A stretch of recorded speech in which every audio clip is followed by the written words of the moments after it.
आज Doubtnut app download करें। Doubtnut पर अपने सभी गणित, रसायन विज्ञान, भौतिक विज्ञान और जीव विज्ञान के डाउट्स का करो सफाया। बस प्रश्न की फोटो खींचो, एक ही प्रश्न को क्रॉप करो और तुरंत वीडियो सोल्यूशन पाओ। अभी डाउनलोड करें। क्वेश्चन में दिया हुआ कि मीटर सेतु किसे कहते हैं। ये मीटर सेतु की संरचना को समझाते हुए इसकी सहायता से किसी अज्ञात प्रतिरोध को ज्ञात करो तथा आवश्यक चित्र भी बनाओ। ठीक है, तो यह सेतु किसे कहते हैं, क्योंकि इसमें 1 मीटर लंबा कांस्टेंट टन और में लगा होता है, जिसकी सहायता से हम क्या करते हैं, यहाँ पे अज्ञात प्रतिरोध का मान निकालते हैं और वो सिद्धांत पर काम करता है, व्हीटस्टोन ब्रिज के सिद्धांत पर काम करता है। तो अब यहाँ पे ये क्या होता है हमारा, ये मीटर सेतु का एक तरह से अरेंजमेंट है। ठीक है, अब इसका ये क्या है, एक तरह से 1 मीटर लंबा तार है जो कि क्या है, कांस्टेंट एंड मैग्नीन का बना होता है और क्या है, इसकी जो एकांक लंबाई का प्रतिरोध होता है वो क्या रहता है, समान रहता है। ठीक है, और कांस्टेंट का ही क्यों यूज़ करते हैं यहाँ पे, क्योंकि ये अगर छोटा मोटा अगर ताप में अंतर होता है तो वो उसमें यहाँ पे प्रतिरोध के उसके प्रतिरोध के मान में परिवर्तन नहीं होता है। उसके बाद में अगर देखें यहाँ से, तो यहाँ पे ये क्या है, एल आकार की इसमें एक तांबे की पत्तियाँ लगी रहती है ये, और ये हमारी बीच में एक इस तरीके से पत्ती लगी। तो यहाँ से क्या है, एक बिंदु लेके इसको गैलन से जोड़ के और इस तार पे हमें यहाँ पे ड्रैग करवाया जाता है इस तरीके से।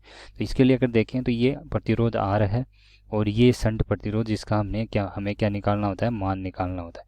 आर प्रतिरोध हमें पता होता है, यहाँ पे इसको हम परिवर्तित कर सकते हैं, और जो एकांक लंबाई का प्रतिरोध है तार का हमें पता होता है, जिसमें क्या है, विक्षेप हम लाके और यहाँ पे इन दोनों का अनुपात निकाल के व्हीटस्टोन ब्रिज की सहायता से इसका मान, हम अज्ञात प्रतिरोध का मान निकाल सकते हैं।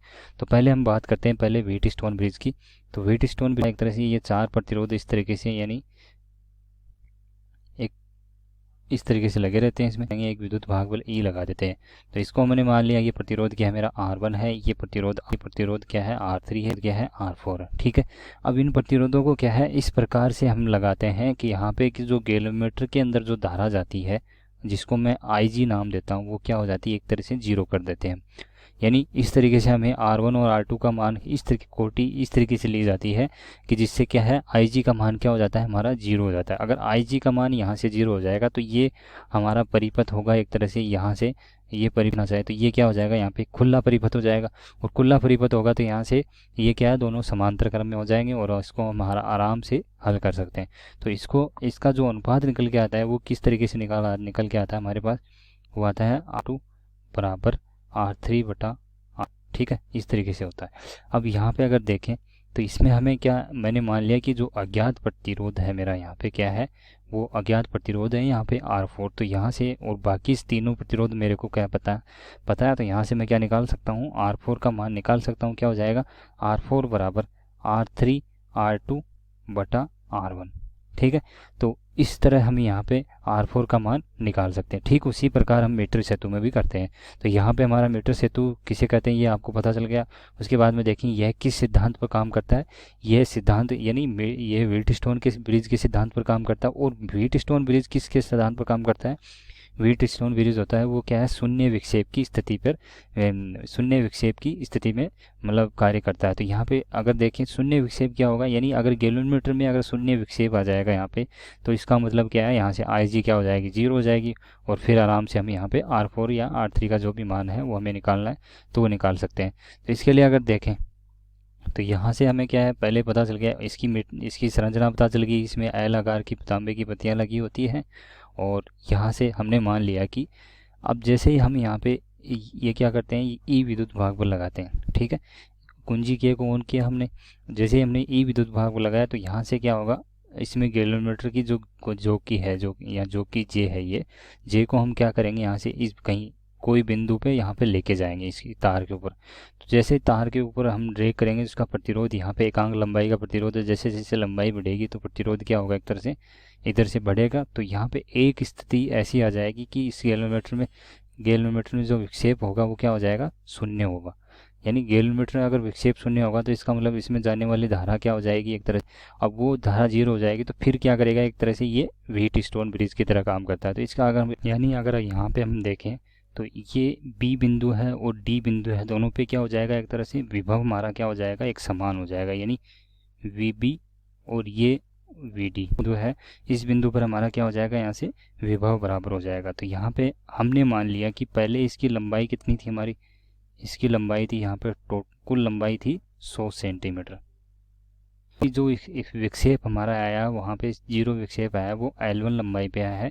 तो यहाँ से ये लंबाई कितनी हो जाएगी L1 लंबाई, और बाकी की जो लंबाई बचेगी वो क्या हो जाएगी 100 माइनस L लंबाई हो जाएगी। ठीक है, तो इसके लिए अगर देखें पहले हम देखते हैं यहाँ पे जो तार है हमारा, यहाँ पे इसकी एकांक लंबाई का प्रतिरोध हमने मान लिया क्या था, यानी कि पहले हमने देखा था कि समान हमने माना है।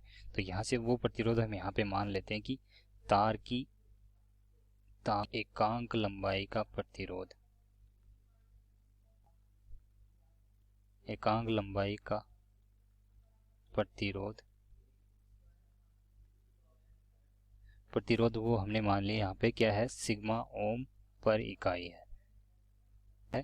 तो यहाँ से अगर देखें तो ये क्या है 1 इकाई लंबाई का प्रतिरोध हमारे पास है, और हमने ये देखा कि जो हमारा विक्षेप आया है वो L1 लंबाई पे आया है। तो इसके लिए अगर देखें तो तार AD का प्रतिरोध यहाँ पे कितना हो जाएगा, तार AD का प्रतिरोध जो कि हम मान लेते हैं यहाँ पे हमने P नाम दे दिया उसको। ठीक है, तो P बराबर हो जाएगा क्योंकि इकाई लंबाई का प्रतिरोध हमें इतना दे रखा है सिग्मा ओम दे रखा है, तो यहाँ पे इसका प्रतिरोध भी कितना हो जाएगा इतना ओम हो जाएगा। उसके बाद में अगर देखें तो यहाँ से बाकी की लंबाई कितनी है DC लंबाई, DC लंबाई का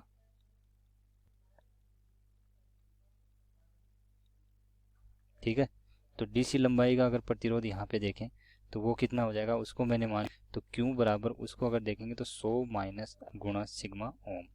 ठीक है, अब इसके बाद में अगर देखें तो यहाँ से हमारे पास क्या है P और Q दोनों तारों का प्रतिरोध हमें पता चल गया, और यहाँ से हमें क्या है एक प्रतिरोध है जो कि हमारा क्या है यहाँ पे हमने ये प्रतिरोध बॉक्स से हम यहाँ पे परिवर्तित करते हैं, तो इस प्रतिरोध का मान भी क्या रहेगा हमें पता रहेगा। सिर्फ यहाँ पे मान किसका निकालना है हमें शंट यानी S का मान निकालना है। ठीक है, अगर S का मान निकालना तो यहाँ से अगर देखें तो इसका अगर व्हीटस्टोन ब्रिज की अगर की तरह अगर तुलना करके देखें, क्योंकि IG का मान क्या होगा हमारा 0, तो यहाँ से अगर देखें तो P बटा Q बराबर क्या होना चाहिए यहाँ पे R बटा S के बराबर हो जाना चाहिए। ठीक है, यहाँ पे हमें क्या निकालना है S क्या हमारा अज्ञात प्रतिरोध, तो यहाँ से S का मान अगर निकालेंगे तो क्या होगा S में क्या हो जाएगा इधर आ जाएगा, और R बटा P गुणा क्या हो जाएगा यहाँ पे Q का मान हमें पता है, P का मान हमें पता है, R का मान हमें पता है, तो यहाँ से हम क्या निकाल सकते हैं अज्ञात प्रतिरोध का मान निकाल सकते हैं, जो कि क्या हो जाएगा S बराबर R का मान फिक्स हमें पता है कि R है,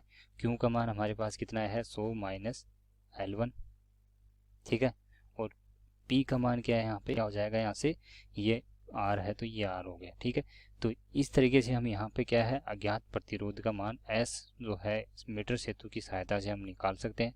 ठीक है, अब मीटर सेतु की सहायता से ज़्यादा कब होगी जब यहाँ पे जो चारों प्रतिरोधों का मान है वो लगभग हम यानी समान कोटि का लेते हैं, तब यहाँ पे इसकी सुग्राह्यता क्या आती है हमारी अच्छी, यहाँ पे मीटर सेतु की सहायता से अज्ञात प्रतिरोध का मान निकाल सकते हैं। ठीक है, कक्षा 6वीं से 12वीं से लेकर नीट IIT JEE वो एडवांस के लेवल तक 1 करोड़ से ज्यादा छात्रों का भरोसा।